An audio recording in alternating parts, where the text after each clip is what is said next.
Ya, kembali di Lunch Talk dan masih bersama dengan saya Bapak Joni Simanjuntak. Pak Joni, lalu kemudian akhirnya kenapa nih DPRD akhirnya memutuskan hak angket? Ini alasannya kenapa? Jadi begini, hak interpelasi adalah hak bertanya ya, ya Dewan ya kepada Gubernur atas kebijakan-kebijakannya. Dalam hal tadi juga yang penting strategis berdampak luas bagi masyarakat. Tapi itu kan dalam hal kita bertanya sesuatu yang belum begitu jelas, masih belum terang benderang. Saya bisa kasih contoh misalnya begini. Kalau anggota DPRD mengatakan bahwa kepemimpinan Pak Gubernur ini kurang bagus kalau kita tinjau dari daya serap anggaran, ya daya serapnya, ya itu kan perlu kita pertanyakan. Kenapa daya serapnya kurang?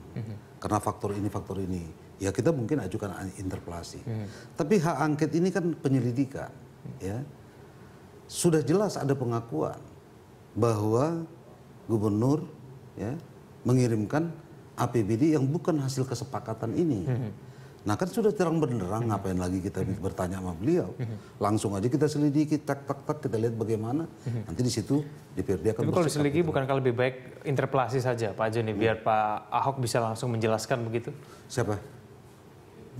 Dalam interpelasi kan hak Ahok juga diberikan hak untuk menjawab. Kenapa saya pikir bagi kita itu kurang begitu penting lah ya.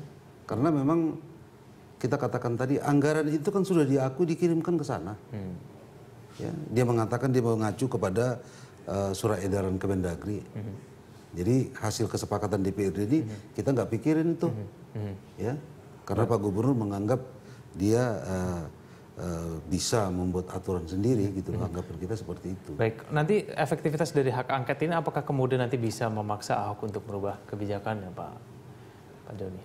Ya, makanya kita bilang begini loh. Saya mau mengatakan bahwa ketika kita berbicara hak interpelasi, hak angket, hak menyatakan pendapat, saya pikir itu kan inherent dalam tugas DPRD, bahagian dari mereka sendiri. Kita anggap aja ini hal biasa, seperti mentari terbit di pagi hari. Jadi tidak ada langsung kita katakan ini luar biasa. Cuma memang dalam praktek ketatanegaraan di Indonesia hal-hal seperti ini kan jarang dilakukan. Karena apa bisa jarang dilakukan? Karena semangat bermusyawarah, ya semangat hubungan kemitraan itu kan tumbuh selama ini. Ya. Baik, nah, Pak Joni, apakah sudah dipikirkan juga Pak? Ini kan berkaitan dengan kepentingan publik juga. Ini berkaitan dengan semakin lamanya tertundanya proses pembahasan ini, semakin tertundanya begitu proses penyerapan anggaran nanti. Nah ini bagaimana nih kemudian? Lah kalau DPRD secepatnya bila perlu kita tanda tangani. Kita dalam keputusan kita seperti itu. Ya kita siapkan, dan itu udah diyokin. Pokoknya apa yang kita kirim kemarin, kan kita buat counter kemarin itu. Ya hasil kesepakatan bersama itu ditandatangani oleh Ketua DPRD dengan paraf unsur pimpinan DPRD.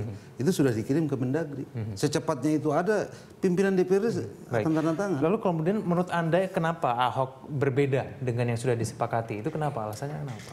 Ya Pak Ahok ini kan menganggap bahwa diri dia ini seolah-olah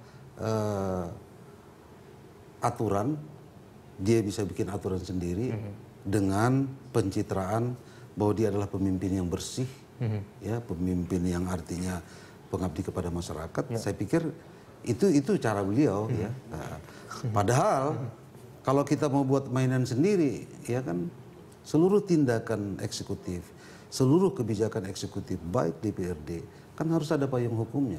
Kalau tidak ada payung hukumnya, maka kita akan jalan sendiri-sendiri. Yang satu ke utara, yang satu ke selatan. Nah, adanya aturan main ini adalah supaya terjadi ketertiban, kan? Baik, Pak Joni, Pak Ahok ini juga mengatakan ada bukti bahwa DPRD ini mengajukan anggaran 8,8 triliun. Ini katanya anggaran siluman. Tanggapan? Ya itu kan cara-cara gubernur selama ini untuk menyampaikan hal-hal seperti itu. Saya pikir irrelevan dengan persoalan ini. Persoalan kita sekarang adalah bahwa gubernur melanggar aturan. Yang harus dikirimkan ke Mendagri itu adalah hasil keputusan bersama, kesepakatan bersama, pembahasan bersama eksekutif dengan legislatif. Dia kan sekarang mau mencoba mengalih-alihkan, ya. Karena Pak Gubernur ini kan citranya di masyarakat seolah-olah pemimpin ini kan pemimpin bersih. Maka dia munculkan bahwa DPRD itu ada main 8, triliun, nanti tinggal dia buktikan aja. Tidak benar itu? Tidak ada, itu omongan dia. Ya sama aja ketika Gubernur kemarin berbicara, banjir dia bilang sabotase. Banjir katanya urusan PLN. gaya kepemimpinan seperti itu ya kan saya sudah langsung mengatakan buruk muka cermin dibelah. Baik, bagaimana dengan alasan e-budgeting, Pak? Ini kan juga salah satu alasan dari Pemda DKI. Iya. Sangat-sangat setuju DPRD DKI dengan e-budgeting. Itu adalah salah satu upaya bagaimana supaya anggaran itu memang tidak bisa di-markup sesuai dengan harga. Tapi e-budgetingnya adalah sesudah hasil keputusan bersama ini. DPRD dengan legislatif. Bukan e-budgeting yang hasil kreasi eksekutif, kita nggak diikutsertakan. Kalau misalnya mereka sudah buat anggaran, bikin e-budgeting dikunci, apa gunanya fungsi anggaran DPRD ini? Gitu loh.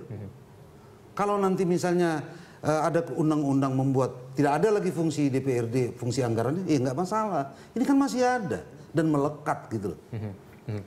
Baik, lalu kemudian ini Pak Joni, kalau kita kembali lagi kepada landasan hukum yang Pemda lakukan tadi, itu berdasarkan SK dari MK. Ini kan bukankah dari keputusan dari MK ini semua harus mengikuti semua lembaga negara?